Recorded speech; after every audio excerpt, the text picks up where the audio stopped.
tous, aujourd'hui on va s'intéresser à savoir si le moment où on est actuellement, si c'est une reprise du bull run ou si on est simplement dans une bull trap qui pourrait nous amener vers un prochain plus bas.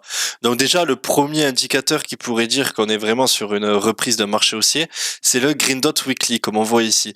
Donc ça c'est Wu Manchu Cypher, donc je l'ai présenté dans une autre vidéo, allez la voir si ça vous intéresse comment lire cet indicateur.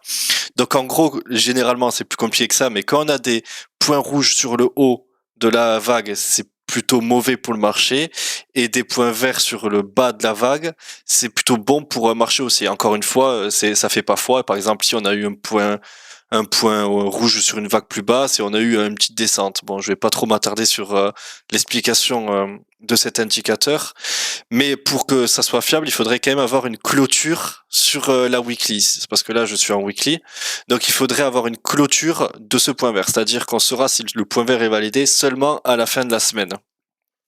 Un autre indicateur qui pourrait être bon pour une reprise d'un marché haussier, c'est que là j'ai tracé les retracements de Fibonacci, et donc on peut voir qu'on a rebondi sur les 0,5 de Fibonacci, donc la clôture de la bougie a rebondi sur les 0,5 de Fibonacci, ce qui pourrait être bon pour la suite, à voir si on arrive à passer dans les prochains jours les 0,38 de Fibonacci.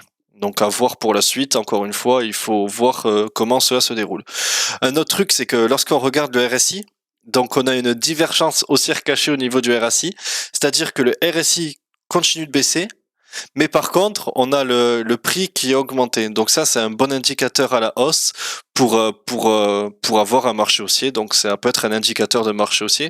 Encore une fois, tout ça c'est de l'analyse technique, ce n'est pas 100% fiable, c'est aussi mes propres analyses, donc je vous conseille de faire vos propres analyses. Ceci n'est pas un conseil investissement et à vous de faire vos propres analyses si c'est le moment de racheter ou pas. En tout cas, si on continue à descendre, moi ce que je peux vous conseiller, c'est de continuer à DCA. Donc DCA, c'est injecter de l'argent petit à petit dans les crypto-monnaies pour lisser son entrée et donc pouvoir pour le prochain vrai marché haussier, si là au final on n'est pas vraiment un marché haussier, si on a pour pouvoir avoir une entrée lissée, donc réduire votre risque. C'est tout pour moi, abonnez-vous s'il vous plaît et à plus pour une prochaine vidéo.